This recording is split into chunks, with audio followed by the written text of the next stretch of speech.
Monsieur Roméo Morabin, qui est responsable incubation, l'incubateur Lebes. C'est ça? Bonjour. Bonjour. Merci. Bonjour. Avec Monsieur Roméo Morabin, il y a Monsieur Tarek chez l'AIFA. Je ne sais pas s'il est là ou bien pas encore. Pas encore. Et il y a aussi donc Madame Fatma Mideni. Donc le temps qu'ils peuvent nous rejoindre, peut-être je commence par vous poser une petite question, Monsieur Roméo. Bien sûr. Donc par rapport à ce sujet. Lorsqu'on parle des objectifs du développement durable, comment vous pensez peut-être que la digitalisation peut être un facteur ou bien un moteur pour arriver à atteindre ces objectifs? Par quels moyens? Qu'est-ce qu'on peut faire? Qu'est-ce que aujourd'hui l'écosystème des startups, les entrepreneurs, les investisseurs peuvent faire en termes de digitalisation pour que ça soit un facteur qui pousse vers, si vous voulez, atteindre ces objectifs du développement durable? Alors, je vous remercie pour cette question qui est beaucoup plus vaste, je pense, que ce qu'elle y paraît.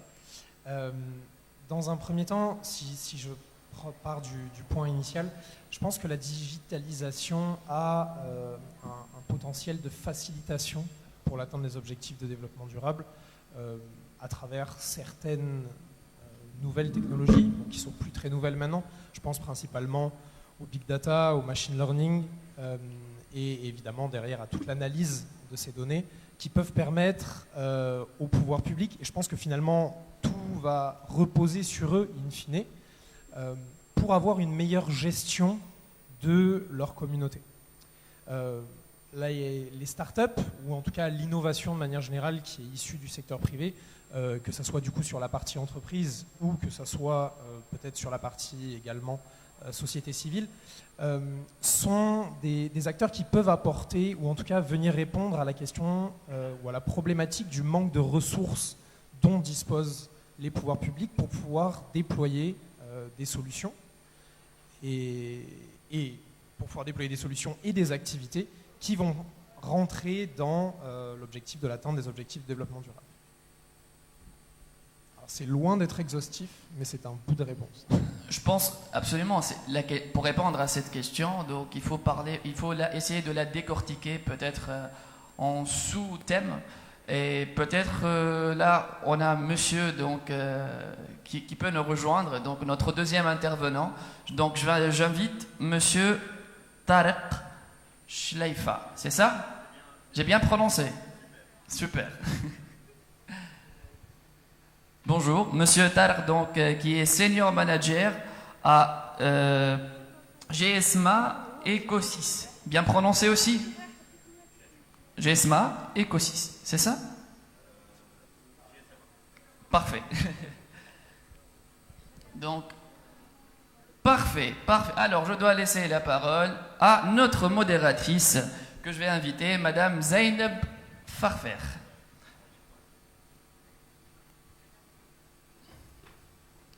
J'invite avec elle, bien évidemment, Madame Fatma Mideni, CEO de Soul and Planet. Merci. Je vous laisse la parole. Merci Bon beaucoup. courage. Bonjour tout le monde. Merci. Donc, Zainab Farfer, je suis MD de Impact Partner. Pour ceux qui ne nous connaissent pas, on est une structure qui accompagne les entrepreneurs qui ont un projet à impact sociétal et environnemental. Donc, on fait ça à travers de l'accompagnement, de l'accélération et du financement. Nous croyons fortement à la contribution de la digitalisation sur les objectifs de développement durable. Donc, il y en a 17 objectifs fixés par les Nations Unies. Et on travaille essentiellement sur ceux qui sont reliés à l'équité sociale, à l'équité des genres, à l'adaptation au changement climatique, à l'inclusion des régions rurales, la réduction des pauvretés et l'employabilité essentiellement. Donc le droit de chacun à avoir un emploi décent.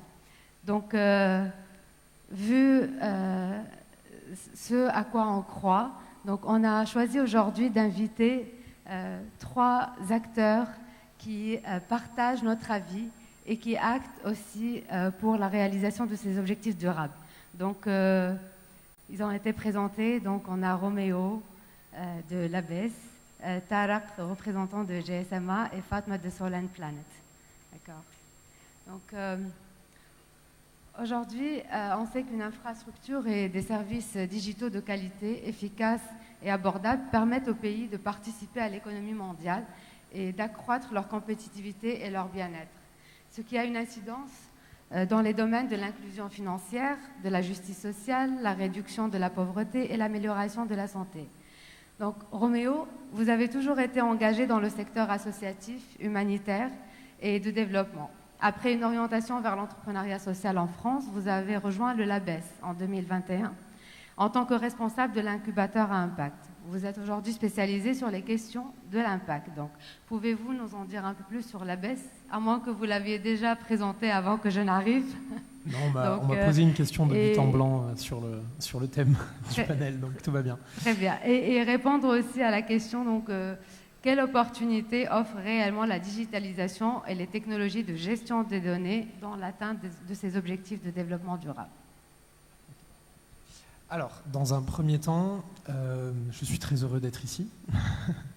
Donc, pour présenter le LABES en tant qu'acteur, le LABES est une structure d'accompagnement à l'entrepreneuriat social, entrepreneuriat sous toutes ses formes, entrepreneuriat pour les entreprises, entrepreneuriat pour la société civile. L'idée, c'est en 3 grands axes de soutenir tous ceux qui entreprennent pour le bien commun et une économie plus durable, à travers donc des différents modules et programmes d'accompagnement, également différents outils de financement, et dans un dernier temps, beaucoup d'activités autour de la sensibilisation de l'ensemble de l'écosystème à l'économie sociale et solidaire et à l'entrepreneuriat social de manière générale. À mon sens, du coup, qui est finalement un peu la question à laquelle j'ai commencé à répondre précédemment, à mon sens, la digitalisation offre des opportunités. Des opportunités, et je pense à nouveau pour les acteurs publics, pour être capables de coordonner énormément de choses vis-à-vis des communautés qu'ils ont en gestion.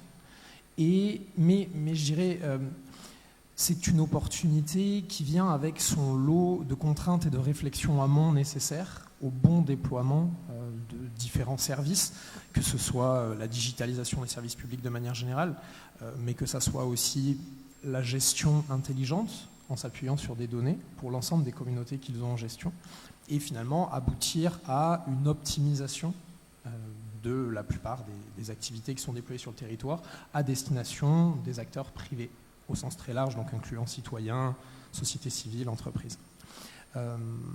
Est-ce que vous voulez que j'en dise un peu plus ou c'est une bonne introduction?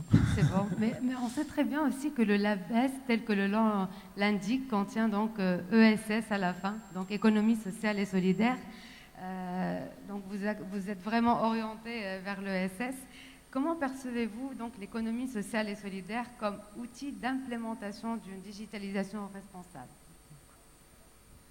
Alors effectivement, l'ABES, Laboratoire de l'économie sociale et solidaire, se veut la structure d'appui de l'innovation sociale, innovation dans tous les sens, et également innovation digitale, c'est vrai. À travers les activités qui sont proposées par l'ABES, mais au-delà de ça, je dirais en fait à travers toute la logique qu'on retrouve derrière l'économie sociale et solidaire, on voit de plus en plus d'innovations justement, qui vont s'appuyer sur des technologies innovantes sur le territoire ou innovantes tout court, qui permettent d'inciter les citoyens à plus respecter l'environnement à travers la facilitation pour l'accès à de la valeur ajoutée, mais qui leur permet aussi d'être partie prenante de la lutte contre le changement climatique ou de la lutte contre la dégradation de certaines conditions sociales. Et enfin, dans un dernier temps, l'économie sociale et solidaire peut également être, à travers le volet entrepreneuriat ou associatif, un appui fort pour les pouvoirs publics, pour leur permettre justement de toucher, ou en tout cas de faire remonter les informations depuis les populations diverses, qu'elles soient dévalorisées ou non, pour que l'État puisse justement se saisir des thématiques qui sont réellement importantes, à nouveau pour les communautés qu'ils ont en gestion. Merci beaucoup, Roméo. Donc, je me tourne maintenant vers Tarek Shleifa. Donc, Tarek, après un passage donc, par Flat Six Labs, donc, qui est un accélérateur et un fonds d'investissement incontournable dans l'écosystème entrepreneurial tunisien, orienté vers la tech donc, et des solutions digitales, entre autres. Vous êtes aujourd'hui représentant de GSMA, qui est une association internationale et qui représente donc les opérateurs et l'industrie mobile à l'échelle internationale. Pouvez-vous nous en dire plus un peu sur GSMA et puis quel rôle jouent les opérateurs télécoms dans l'amélioration des objectifs de développement durable? Merci encore pour l'invitation. J'espère que tout le monde comprend le français. Sinon, on peut parler aussi en Tounsi ou à la Hadab l'anglais. Donc, enchanté. Donc, effectivement, la GSMA est une association. Donc, l'acronyme de GSM Association. Donc, ça représente plus de 800 opérateurs télécoms dans le monde et plus de 450 acteurs des télécommunications. Donc, on pense aux fabricants de téléphones, des tours Cellcom, mais aussi Facebook font partie du groupe. Et l'objectif de la GSMA, c'est de représenter les intérêts, mais l'amélioration et l'impact des technologies mobiles pour l'amélioration des vies des citoyens. Je fais partie d'une équipe qui s'appelle Mobile for Development, donc qui est un peu la fondation de cette association-là. Et l'objectif, réellement, encore une fois, c'est l'utilisation des technologies mobiles à impact social. Et donc là, le Mobile for Development travaille sur 4 grands axes. Le premier axe est sur l'inclusion numérique. Aujourd'hui, dans le monde, il y a Internet qui est omniprésent dans nos vies, mais encore plus de 6 milliards d'individus dans le monde n'ont pas accès à de téléphone ou n'ont pas accès à Internet. Et quand vous prenez le contexte de Covid ou d'autres contextes, forcément, c'est des gens qui sont laissés pour compte parce qu'ils n'ont pas accès aux bienfaits du digital et donc, naturellement, ça impacte le développement durable de pays ou le quotidien de ces individus. Le deuxième volet sur lequel on travaille, c'est sur l'inclusion financière et à travers ce qu'on appelle, et ce que vous voyez beaucoup ici, le mobile payment, qui est en Tunisie maintenant quelque chose qui commence à se concrétiser, on l'espère, mais qui, en gros, c'est l'inclusion financière en permettant à une grande majorité de la population. En Tunisie, on a 33% de la population qui ont un compte en banque. Berk et le Col n'ont pas ou sont dans des circuits informels d'inclusion financière. Et c'est comment utiliser la technologie mobile pour aider ces personnes à être inclus financièrement. Le troisième volet est sur le volet du climat. Le climat, forcément, le réchauffement climatique est une problématique mondiale. Et les opérateurs télécoms, naturellement, ont fait un pledge, une promesse forte pour réduire leurs émissions, parce qu'ils contribuent beaucoup naturellement, que ce soit quand on pense au nombre de téléphones qui sont en circulation, quand on pense aux matériaux qui sont utilisés, naturellement, ils ont leur rôle et leur responsabilité à jouer. Et c'est comment justement l'utilisation des technologies mobiles pour trouver des solutions à combattre le réchauffement climatique. Donc on pense aux solutions d'énergie renouvelable, de consommation d'eau, de solutions de pay-as-you-go solaire, eau. Donc ça c'est le troisième volet. Et finalement le quatrième et dernier volet, c'est sur l'humanitaire. Et donc Mobile for Development travaille activement dans le cadre donc, de zones de conflit, que ce soit en Ukraine ou au Soudan du Sud, et aider les populations qui sont dans des situations difficiles à travers les technologies mobiles, à travers l'accès à l'information, l'envoi d'argent ou toutes ces autres thématiques dont on a parlé, aider ces populations dans des situations fragiles. Très intéressant. Vous touchez vraiment au cœur de tout ce qui est inclusion, donc des régions financières, réduction de la fracture numérique, en fait. Donc, et vraiment, c'est une grande problématique aujourd'hui. Et pour réduire, en fait, cette fracture-là, donc, la digitalisation joue un rôle très important. Donc, quels sont les accélérateurs, selon vous, de cette digitalisation? Comment y parvenir? Très bien. Donc, cette question qui est très importante, comme quelques chiffres, en fait, quelques chiffres sur l'état actuel de la digitalisation. On va parler juste de la Tunisie. Je pense qu'on va être choqué en entendant les chiffres. Hein? Donc en Tunisie, on peut dire qu'on a une bonne infrastructure, à part les gens qui checkent à la Facebook, qui parlent de Tunisie Télécom, ou la Globalnet, etc. Mais grosso modo, en Tunisie, on a un taux de couverture de 3G de l'ordre de 99%. Ça, c'est en général. et on est en termes de 4G, on est à hauteur de 90%. Il y a encore des zones blanches dans l'intérieur du pays, donc on pense à Gassine et donc certaines régions où il n'y a pas d'accès, ce qu'on appelle de zones blanches, qui sont, et c'est le travail aussi des opérateurs de travailler sur ça. Donc l'infrastructure est bonne. En fait, on a un indicateur qui est très important qui s'appelle l'écart d'utilisation, le usage gap. Et donc, ce qui traduit en fait le nombre de personnes qui sont dans des zones couvertes par 4G et 3G, mais qui n'utilisent pas Internet.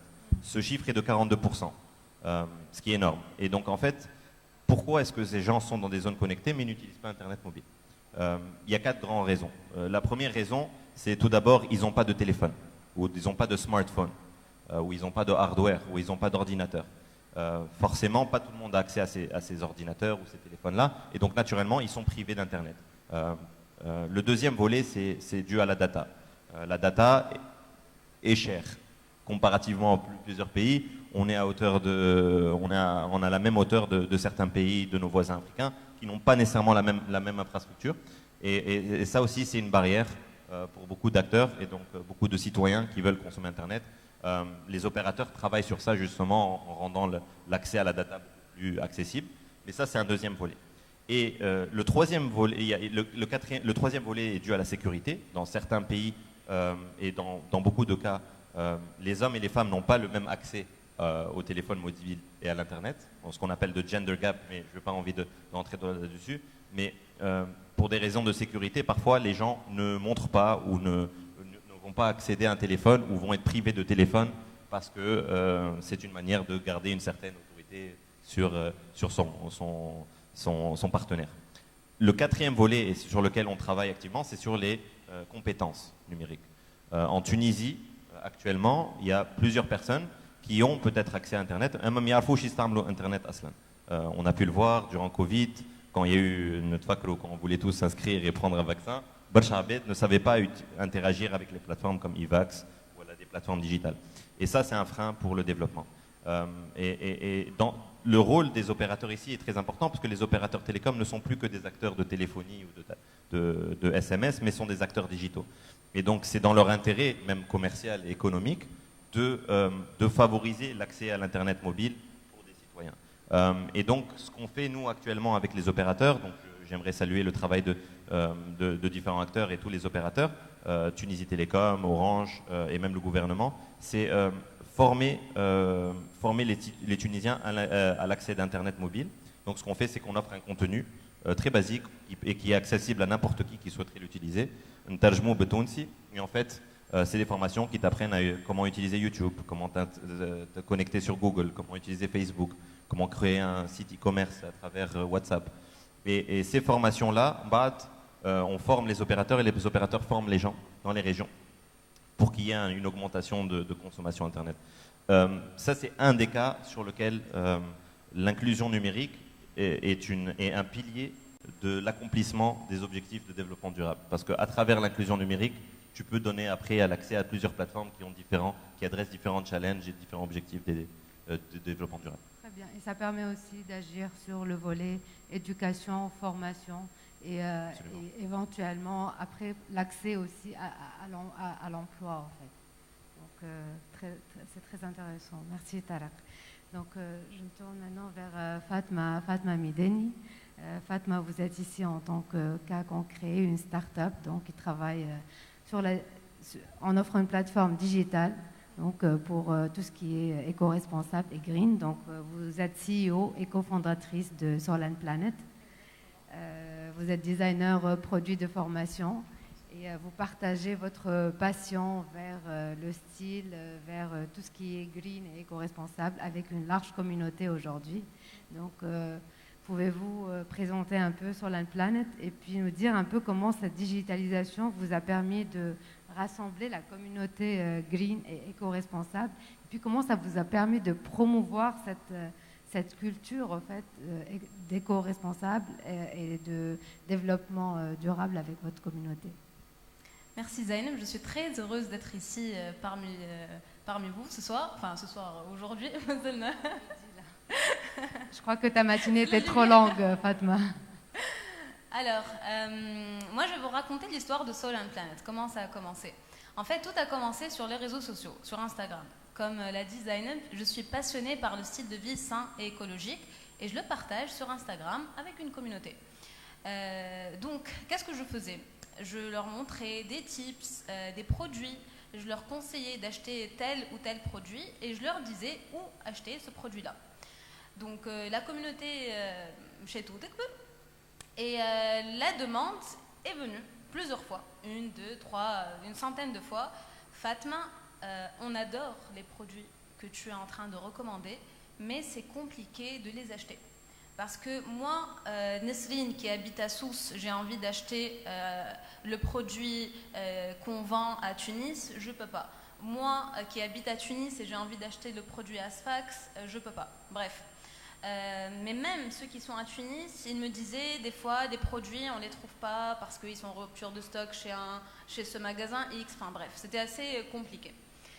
Donc l'idée est venue, l'idée c'était de créer une plateforme digitale qui va regrouper ces produits-là, et pas n'importe quel produit. Donc on a dit des produits éco-responsables, donc à impact positif sur la santé et sur l'environnement. Produits cosmétiques, produits alimentaires, d'entretien ménager, enfin tous les produits qu'on consomme au quotidien, les gens veulent avoir une alternative beaucoup plus saine. Donc moi, je n'avais aucune expérience en entrepreneuriat, en business. Comme tu l'as dit, je suis designer de formation. J'ai juste posé une question, je leur ai dit, d'accord, si on crée cette plateforme, elle s'appellerait comment? Et ils m'ont dit Planet and Soul à la base, voilà, que j'ai inversé en Soul and Planet, donc la plateforme qui fait du bien à l'humain, mais aussi à la planète. Donc ce que j'ai fait après, j'ai intégré un incubateur, Afkar, grâce à qui j'ai pu développer. Donc l'idée est passée d'idée à business. Et après Afkar, je me suis tournée vers Impact et Flat, le programme Green for Youth. Un super programme. J'ai fait partie de la première cohorte de Green for Youth et cet accélérateur nous a permis vraiment d'avancer et d'atteindre des objectifs encore plus grands. Voilà. Bravo, merci.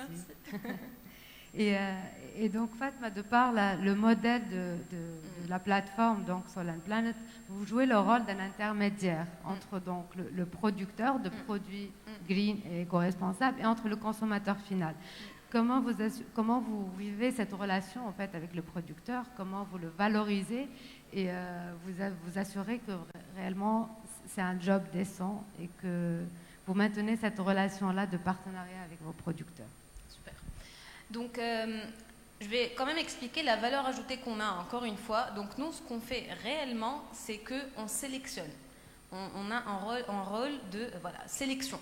Selon, comme j'ai dit, l'impact sur l'environnement et sur la santé. Et comment on fait ça? On voit les ingrédients ou les composants du produit.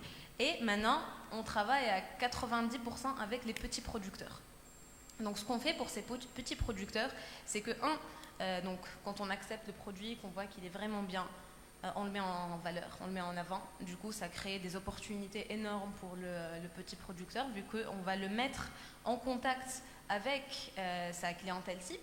Donc lui, il produit, mais il ne sait pas forcément pour qui vendre. Et de l'autre côté, il y a des clients vraiment hyper engagés qui ne savent pas où acheter. Donc nous, on est au milieu, on fait le pont en fait, entre les producteurs vraiment qui font du bon travail et les clients les plus exigeants. Donc on met en valeur, 2, on conseille beaucoup le producteur.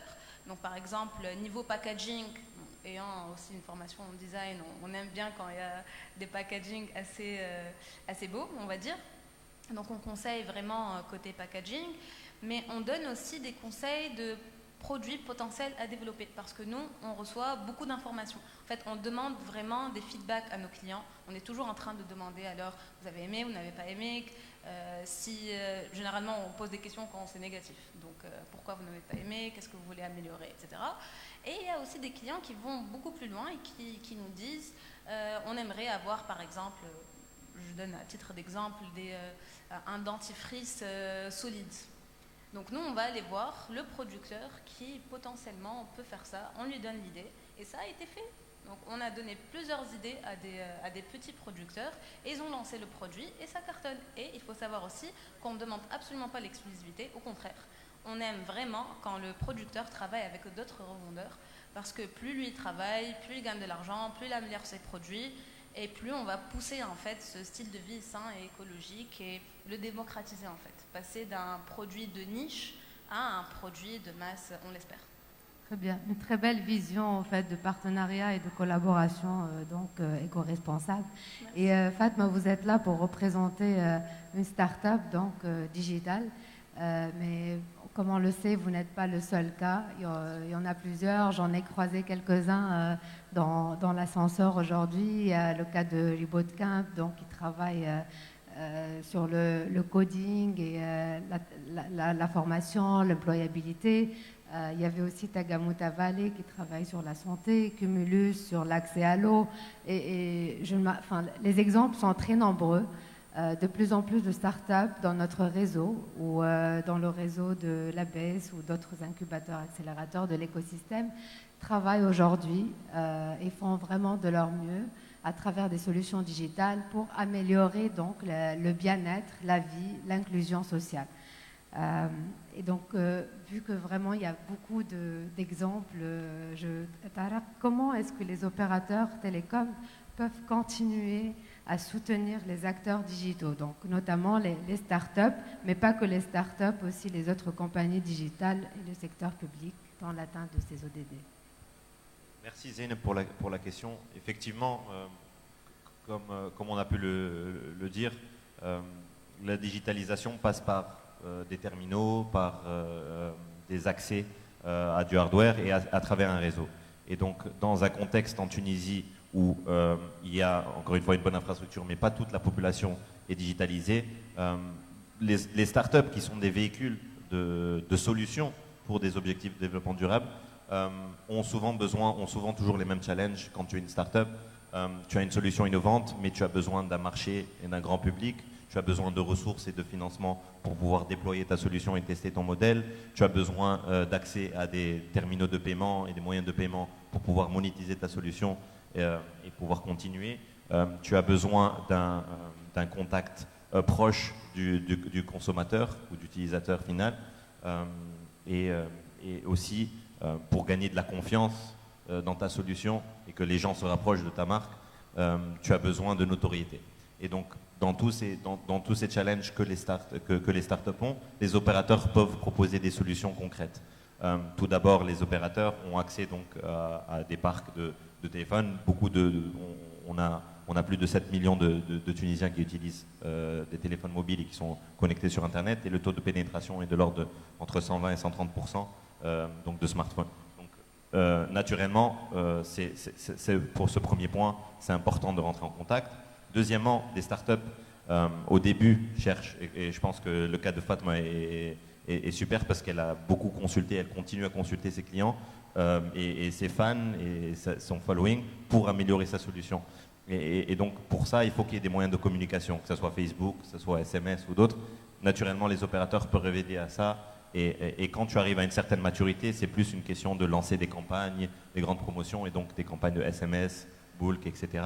Il y a une autre chose aussi que je pense qu'en Tunisie, on ne regarde pas assez parce qu'on regarde la technologie digitale, mais encore une fois, il y a des terminaux, il y a le framework de l'USSD, peut-être que c'est quelque chose qui est assez utilisé en Afrique et en Tunisie, qu'on utilise tous les jours, mais on ne sait pas ce que c'est. C'est techniquement, quand vous utilisez votre téléphone et vous mettez un code étoile 100 dièse ou d'autres, c'est un réseau et c'est un réseau qui n'utilise pas en fait l'internet mobile. Et c'est un canal d'acquisition qui peut permettre à toucher des gens qui ne sont pas sur internet. Et donc ce qui a permis l'essor donc de Safaricom, le mobile payment, M-Pesa et dans d'autres pays. Et beaucoup de startups s'adaptent et utilisent ces solutions-là pour déployer. Et donc l'opérateur a accès à ce canal-là. Donc on parle de moyens de communication. Les fonds d'investissement, naturellement les opérateurs ont des investissements, ont accès à des ressources, que ce soit en cash, à travers des fonds d'investissement, mais même à travers de l'hardware, de l'équipement et autres dont les startups ont besoin. On parle aussi bien sûr de l'accès proche aux distributions et accès au réseau. Donc la startup a besoin de cette proximité-là. Et naturellement, une startup cherche, ou c'est intéressant pour une startup de s'associer avec un opérateur pour la notoriété. Donc là, j'ai donné tous les exemples sur lesquels l'opérateur a un impact. Mais j'aimerais juste faire le revers parce que les opérateurs ont besoin des startups aussi. Et plus qu'on ne le pense, et on voit les opérateurs comme une espèce de monolithe, et il faut toujours les convaincre, mais les opérateurs travaillent dans un marché qui est extrêmement compétitif, qui est extrêmement réglementé, donc les marges sont très faibles, tous les prix sont réglementés, et donc, dans l'ère de la portabilité, je pense que vous voyez tous les pubs, c'est très facile pour moi de changer de Ooredoo à Orange, à Tunisie Télécom ou même d'autres. Et donc, où est-ce que ça se joue? Ça se joue sur la réduction du churn et la fidélisation du client. Et donc, quand un opérateur offre des services innovants d'une start-up, quand une start-up offre un nouveau modèle économique, quand il permet de toucher une clientèle qui n'avait pas précédemment, qui est peut-être health conscious, ou qui est proche des agriculteurs, ou qui est plus proche d'une communauté, ça leur permet de capter une nouvelle audience. Et naturellement, ça leur permet aussi, en utilisant l'infrastructure, laisser d'autres startups qui peuvent innover autour de cette infrastructure-là. Donc c'est juste un peu les quelques cas où, naturellement, les opérateurs sont un accélérateur de la transformation digitale, mais les startups ont un grand rôle à jouer aussi. J'aime beaucoup ce point, Tara, en fait, et on peut le généraliser, au fait, parce que non seulement les opérateurs ont besoin de start-up, mais en fait, tous les corporates, toutes les entreprises classiques ont besoin de start-up, et on a toujours l'impression que c'est aux jeunes entrepreneurs d'aller vers les corporates, à nous d'aller vers les corporates, d'essayer de les embarquer pour être partenaires avec les start-up, alors qu'ils en ont réellement besoin pour assurer même leur survie. Et on connaît tous les cas Kodak, Nokia qui ont été mis à côté du marché, au fait, parce qu'ils n'ont pas suivi la tendance. Donc l'innovation est vraiment primordiale pour les corporates, pour les opérateurs, pour suivre un peu la tendance du marché. Et là, les startups jouent un rôle très important. Donc un point très... D'ailleurs, Zainem, si je peux ajouter un point, là, tout de suite, juste avant de venir, j'étais en réunion avec une grande multinationale qui est venue nous voir, justement, parce que au lieu de développer eux-mêmes un process de A à Z, de perdre de l'argent, du temps, de la ressource, ils viennent nous voir et ils nous disent « Écoutez, on aime ce que vous faites, on veut implémenter ce que vous faites déjà chez nous ». Donc ça, c'était juste pour souligner en fait ce que tu venais de dire et que, en fait, non, les grosses entreprises viennent aussi nous voir pour résoudre des problématiques énormes qu'ils ont chez eux. Très bien. Et ce que vous faites est vraiment très important, Fatma, mais il ne suffit pas juste de le dire, de le clamer. Quand on parle d'objectifs d'impact, il faut mesurer cela. Et bon, à Impact Partner, nous avons développé le guide IMS, donc le Impact Management System. Mais vous, en tant que plateforme Solar Planet, comment vous mesurez votre impact, au fait, sur la société, sur votre communauté et sur l'environnement, d'une façon générale? En fait, c'est le challenge du moment. On veut implémenter d'ailleurs le IMS, l'Impact Management System, pour pouvoir donner des chiffres concrets sur combien de kilos, de tonnes de plastique on est en train d'économiser, combien de tonnes de papier on est en train d'économiser, combien d'arbres, parce qu'on est en train de planter des arbres en fait. À chaque fois qu'on atteint un seuil de vente, on laisse une partie de nos revenus qu'on utilise pour planter des arbres. Donc tout ça, on est en train de le faire. Bon, on a 2 ans aujourd'hui, donc on a fait plusieurs choses, mais on est maintenant en train d'implémenter cet outil, voilà, pour avoir ce calcul qui pourra pouvoir calculer. Déjà, pour nous, ça nous aide de voir et de nous mettre des objectifs de plus en plus grands, mais aussi, vu qu'on travaille avec des entreprises, parce que, bon, je ne l'ai pas dit tout à l'heure, mais Solar Planet, c'est pas que... Donc ça a commencé avec le B2C, on a des clients, donc des gens normaux qui commandent de chez nous, mais on a aussi le volet entreprise, des entreprises qui commandent, soit des cadeaux entreprises. Là, on est en train de développer autre chose pour les entreprises, et on aimerait arriver à leur donner des chiffres concrets de leur impact en fait via la consommation chez nous. Donc c'est en cours ça. Oui, et il le faut, c'est ce qui permet vraiment de prouver l'impact et de lutter au fait contre tout ce qui est impact washing et greenwashing. Greenwashing, absolument. Très intéressant. Ouais. Donc il est clair que la digitalisation joue un rôle très important sur la société et sur l'environnement. Mais ceci dit, plusieurs autres acteurs entrent en jeu, et la digitalisation, aussi utile soit-elle, n'est pas une réponse miracle donc, à l'atteinte de ces objectifs de développement durable. Donc, Roméo, quelles sont selon vous donc les limites de ce paradigme?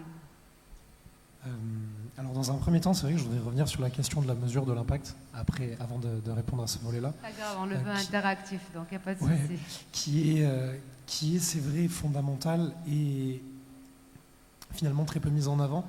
Sur le territoire tunisien, il n'y a pas encore de loi qui demande à avoir des rapports extra-financiers, bien qu'en réalité, je pense que ce soit fondamental pour être capable justement de réguler un écosystème. Et je pense que ça permet en fait assez facilement de faire le lien avec la question suivante. Il est finalement nécessaire, quand on parle d'atteindre des objectifs de développement durable, d'avoir une action qui soit coordonnée sur l'ensemble du territoire et qui ait un sens global. Et je pense que c'est vraiment là la contrainte initiale, et il ne faut pas s'imaginer qu'une innovation de manière générale, ou en tout cas, quelles que soient les technologies qui soient déployées, qu'elles vont permettre d'apporter des réponses absolues. Tout ça doit rentrer dans un programme d'ensemble qui va permettre d'ordonner ces différentes initiatives vers des objectifs qui ont été définis, et qui seront d'ailleurs très certainement redéfinis en 2030, et on verra quelles seront leurs appellations à ce moment-là. Je pense que la question des infrastructures aussi a déjà été bien expliquée, et elle est primordiale. Vouloir miser sur la technologie, la digitalisation de manière générale pour pouvoir améliorer différents volets de la société, ce n'est possible que si c'est réfléchi initialement, se disant ok, on va avancer sur tel ou tel sujet, et pour ça, on va commencer à investir de manière structurelle, que ce soit à travers les acteurs privés, qui vont peut-être, et acteurs privés du coup grands ou peut-être plus petits, qui vont finalement se suppléer au pouvoir public en disant ok, nous on va avancer, on a notre solution, on est convaincus, et on va commencer à déployer un certain réseau ou certaines infrastructures qui vont nous permettre de déployer notre solution et qui vont finalement en fait en quelque sorte labourer la terre pour permettre à d'autres initiatives par la suite de venir reprendre le flambeau et dupliquer ou agrandir finalement la flamme. Et dans un dernier temps, je pense que quand on pense à la digitalisation comme solution ou en tout cas comme outil de réponse à plusieurs enjeux auxquels on fait face, il y a la question, et ça a à nouveau été en partie abordé, la question de la compétence, de la capacité des gens à maîtriser cette digitalisation, à la comprendre et du coup savoir l'utiliser à bon escient. Et je pense que à nouveau là, les acteurs privés, start-up principalement, ont un très fort rôle d'éducation, que ça soit à travers les réseaux sociaux qui ont complètement changé la face, qui ont changé les habitudes diamétralement des jeunes générations par rapport aux générations précédentes, et qui leur permet du coup de pouvoir agir avec des outils complètement différents. Et il y en a bien d'autres, donc paiement mobile, je ne sais pas, même sur la question de la mobilité et bien d'autres sujets. Et je pense que ces trois volets sont véritablement ceux sur lesquels il faut se pencher avant même de se dire que la digitalisation va répondre toute seule à toutes les problématiques. À nouveau, et je reviens un peu sur mon point initial, pour moi, il est primordial que tout ça soit coordonné et, à mon sens, peut-être que la société civile peut venir se substituer à ce point-là. Peut-être que les acteurs privés peuvent, mais malgré tout, de manière assez intuitive, les acteurs privés vont être tirés par leur intérêt personnel, et c'est tout à fait normal. La logique du marché veut que ça fonctionne comme ça. Et c'est là que peut-être que des acteurs finalement plus publics devraient se saisir de ces solutions-là, ou en tout cas de ces questions-là, s'appuyer sur les acteurs existants. Et c'est là, et qu'ils soient d'ailleurs issus de l'économie sociale et solidaire ou non, ces acteurs existants qui déploient des solutions, qui déploient des outils, qui vont permettre de répondre à des problématiques qui finalement sont leurs propres problématiques in fine, puisque ce sont vers les pouvoirs publics que l'on se tournera à la fin en disant bon maintenant ça va pas. Qu'est-ce que vous avez fait jusqu'à maintenant? Rien du tout. Par contre, regardez, les entreprises, elles ont essayé d'innover. Elles se sont battues sur leur marché, elles ont évolué, certaines sont mortes, d'autres ont grandi, et finalement, on n'arrive pas à la maximisation de l'impact qui aurait pu être atteint. Et je pense que la contrainte principale, c'est vraiment la montée en compétence globale sur la compréhension des enjeux de la digitalisation autour de l'atteinte des objectifs de développement durable. Et je pense que principalement les personnes les plus importantes qui doivent être concernées et qui doivent vraiment commencer à ouvrir des livres et à se poser des questions, ce sont à mon sens les pouvoirs publics pour qu'ils avancent sur ces sujets-là, mettent en place un plan global. J'aimerais juste quand même, tu as absolument raison, et dans ce cas-là, je pense que, en tout cas en Tunisie, il y a du retard qui a été accusé, mais le ministère, en tout cas, avec qui on travaille activement, j'aimerais saluer leur travail, parce que un du travail maintenant en Tunisie et du ministère, sur lequel on collabore, c'est sur l'inclusion numérique. Donc l'objectif est de former plus de 500 000 Tunisiens à l'Internet mobile. C'est donner accès aux services de gouvernement, e-gov, les services à travers un identifiant unique mobile pour que ces personnes puissent avoir accès aux services basiques de gouvernement, que ce soit payer sa vignette, toutes ces choses qui sont catastrophiques à faire l'été, que ce soit pour faire n'importe quel papier administratif. Et naturellement, ce qu'on est en train de voir sur l'inclusion financière. Donc il faut quand même saluer, et je pense que c'est leur rôle, mais c'est au rôle aussi à nous tous en tant que start-up, en tant qu'acteurs privés, publics, associations, NGO, de pousser et continuer à plaidoyer pour plus de digitalisation, quoi. Il est clair, oui, tout à fait, Tarek. Il est clair que ces dernières années n'ont pas été très stables, très faciles pour la Tunisie, et qu'aujourd'hui, il y a une réelle volonté qui est vraiment à saluer de par les acteurs publics actuels, notamment la Banque centrale, le ministère d'éthique ou encore le ministère de l'Emploi, et avec qui donc on collabore. Et comme l'a dit Roméo, en fait, pour arriver vraiment à l'atteinte de ces objectifs de développement durable, il faut que c'est pas juste la digitalisation, c'est pas un acteur, c'est vraiment la collaboration de tous les acteurs, de la société, acteurs publics, privés, entreprises, start-up. C'est un problème d'envergure mondiale et qui nécessite vraiment l'implication de tous pour la réalisation. Et la digitalisation n'est qu'un volet important, mais n'en est qu'un seul. Donc, mais avant de conclure, j'aimerais m'adresser un peu à l'audience, que vraiment j'ai du mal à voir avec le projecteur en face. Donc désolée si je me tournais tout le temps dans ce sens. Donc s'il y a des questions à poser ou si vous avez des expériences ou des cas à partager avec nous, n'hésitez pas, je pense qu'on en a encore pour 5-10 minutes. Oui.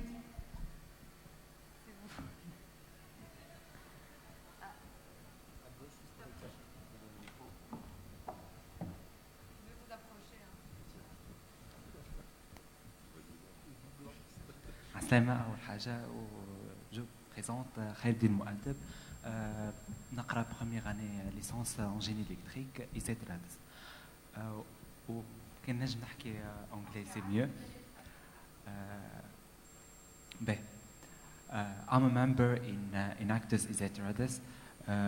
We are working now on Rose Eggs project, which are addressing women having breast cancer.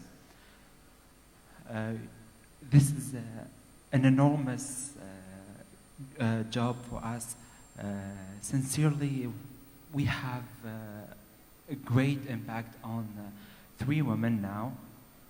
We start the project on March 2022, and those women who have now a great responsibility with us, working together to maintain a sustainable job for them. I'm addressing to the audience and you, of course, this impact on women, which previously you're talking about the impact and the gender equality. Could you please explain more or give us some example from your career?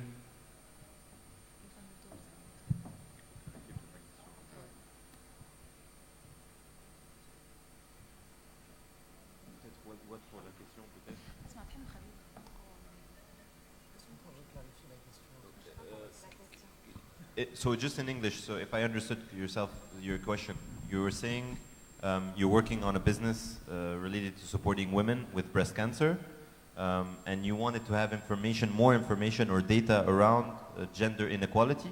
Is that your question? From our experience in our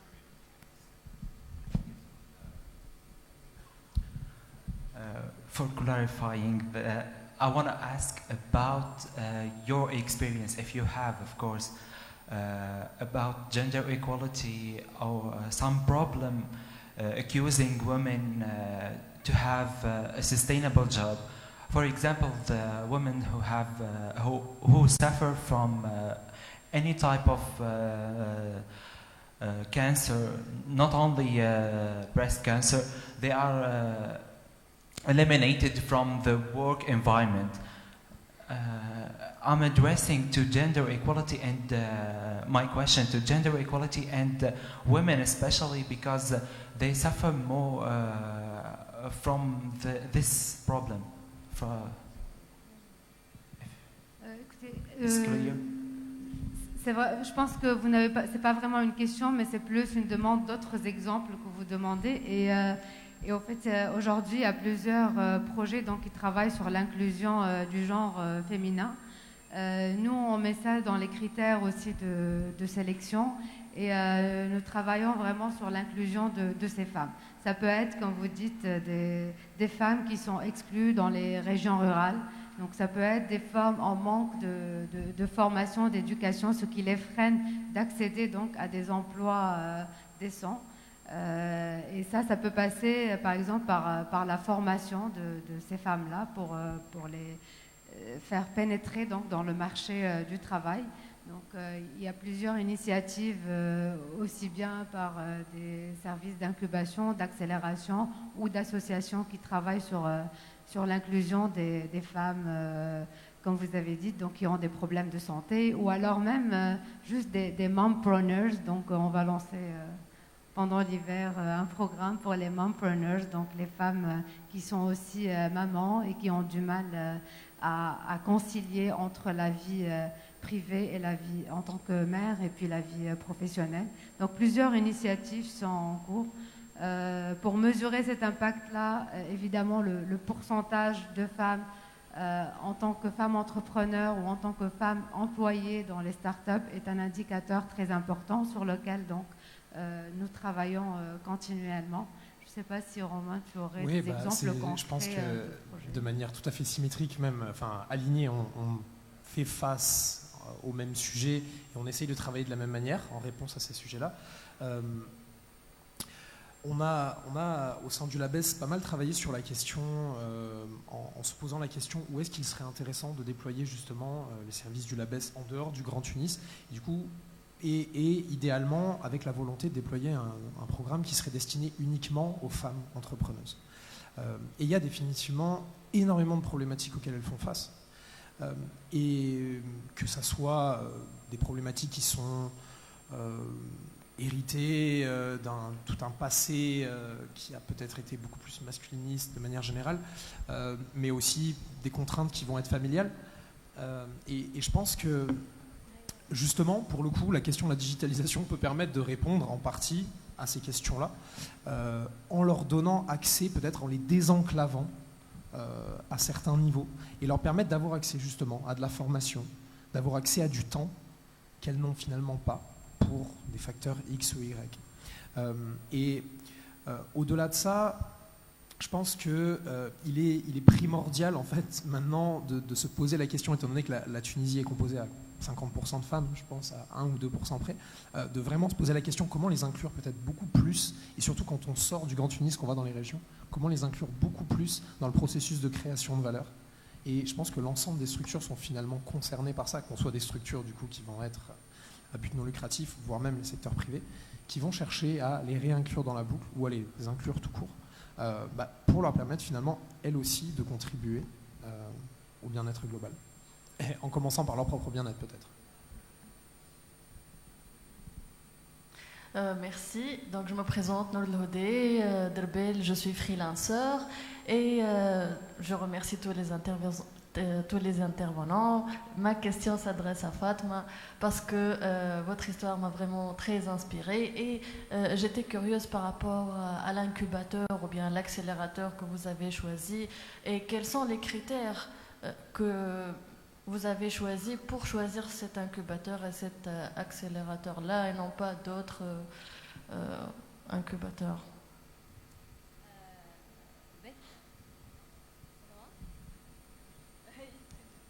Alors, vous m'entendez comme ça? Je vais commencer par l'accélérateur parce qu'ils sont présents juste à côté. Donc en fait, Flat Six Labs et Impact Partner, parce qu'ils travaillent avec Flat Six Labs, ont créé un accélérateur dédié aux startups green. Donc là, ça m'a vraiment parlé. Donc dès que j'ai vu l'annonce, je me suis dit, ah, ça, c'est pour nous, on doit absolument faire partie de cet accélérateur. Donc là, il y a de plus en plus d'incubateurs et d'accélérateurs spécialisés. Je vous conseille réellement de rejoindre des programmes vraiment spécialisés parce qu'il va y avoir un vrai plus. Et à part le plus que vous allez avoir de cet accélérateur, vous allez avoir autour de vous des startups qui sont dans le même domaine. Et il y a beaucoup de partenariats qui peuvent être créés, il y a une synergie qu'on va trouver et ça aide énormément. Merci d'avoir parlé de Impact Partner de Flat6, mais on a aussi la BES avec nous. Vous avez fait partie de AFCAR avant. Il y a d'autres incubateurs. La liste des incubateurs, accélérateurs est disponible sur, je pense, sur les sites de Smart Capital ou alors de Entrepreneurs of Tunisia, leurs réseaux sociaux. Donc, on commence à avoir un nombre assez conséquent de structures. Et comme a dit Fatma, il faut choisir celle qui correspond le plus donc, à votre thématique. Donc, certaines sont spécialisées, d'autres sont généralistes. Donc, à vous de choisir selon le programme qui s'offre. Et nous, comme vous le voyez aujourd'hui, on est 4 structures présentes, 3 aujourd'hui. Et on travaille en collaboration. Donc, le but n'est pas vraiment de promouvoir l'un ou l'autre des structures incubateurs, accélérateurs, mais vraiment de renforcer tout l'écosystème entrepreneurial, d'offrir plus d'opportunités aux jeunes entrepreneurs, d'accéder à ces services-là qui s'offrent à eux et puis de leur permettre de développer leurs projets et de scaler autant que possible. Merci. Si je peux ajouter quelque chose, en fait, c'est que quand on fait partie d'une structure, on a l'impression de faire partie enfin, c'est pas une impression, on fait vraiment partie de tout l'écosystème. Donc moi, au départ, comme l'a dit Zainab, j'ai intégré AFCAR, l'incubateur AFCAR, mais grâce à AFCAR, j'ai pu découvrir Impact, Flat, Lebes. Donc parce qu'ils travaillent tous ensemble, en fait. Ils ont le même objectif et ils sont main dans la main. Ils ne sont pas du tout en mode concurrent. Et donc ça nous inspire, nous. Ça nous permet vraiment d'atteindre nos objectifs et puis donc d'avoir encore plus d'impact, ce que je dis à chaque fois pour clôturer. Donc vraiment collaboration, impact et puis atteindre des objectifs. Merci à nos panélistes, merci Fatma, Tarak, Roméo. Donc on avait avec nous Solan Planet, GSMA et la BES aujourd'hui. Merci à TPM, TDS nous avoir donné l'opportunité de parler d'impact et d'objectifs de développement durable. Donc, et merci à l'audience pour votre écoute. Merci à vous, merci pour toutes ces informations, pour vos interventions. On a commencé, je pense, aujourd'hui le matin avec l'impact, avec Hamza Belloum, et on a terminé avec l'impact. Et c'est l'objectif, c'est de laisser un impact positif, c'est peut-être de donner des conseils, d'inspirer. Et voilà, donc merci pour vous, merci pour votre présence et participation. Maintenant, on va clôturer la séance matinale, si vous voulez. Donc, et on va reprendre à 14h une deuxième séance avec des panels, avec des keynotes aussi. Et on va recommencer à 14h. Merci à vous, bon appétit.